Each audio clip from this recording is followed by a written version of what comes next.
You said that there had been progress on 35% of the SDG targets, but which, if any, of the 17 SDG goals are on target to be achieved by 2030?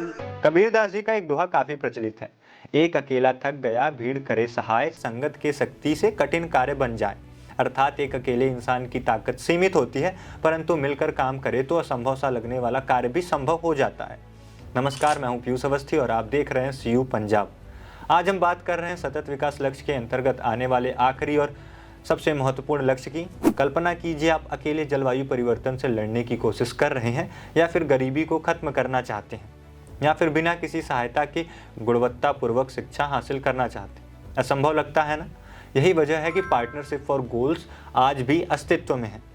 अगर सरल शब्दों में कहें तो इसका मतलब यह है कि दुनिया की सभी समस्याओं जैसे गरीबी, जलवायु परिवर्तन और असमानता को हल करने के लिए सभी देशों को अकेले काम करने की बजाय एक साथ मिलकर काम करने के लिए एक साथ आना होगा। यह केवल एक लक्ष्य नहीं है, बल्कि एक नींव है जिस पर बाकी सभी 16 लक्ष्य टिके हुए हैं। इसलिए इसे साझेदारी का लक्ष्य कहा जाता है। इसका उद्देश्य है कार्यान्वयन के संसाधनों को मजबूत करना और सतत विकास के लिए वैश्विक सहयोग को बढ़ावा देना। इसे उस धागे की तरह समझा जा सकता है जिसमें 2030 तक के सभी एजेंडा एक साथ जोड़े रखा है। इसके कुछ प्रमुख उद्देश्य हैं, जैसे अंतर्राष्ट्रीय स्तर पर सभी देशों के बीच सहयोग और समन्वय को बढ़ावा देना, संसाधनों को जुटाना और विकासशील देशों की मदद करना, प्रौद्योगिकी, विज्ञान, नवाचार और डिजिटल तकनीकी तक सभी देशों का पहुंच बढ़ाना, निष्पक्ष और पारदर्शी वैश्विक व्यापार प्रणाली को बढ़ावा देना एवं विकासशील देशों को उनके सतत विकास लक्ष्यों को प्राप्त करने के लिए उनकी क्षमता बढ़ाने में मदद करना।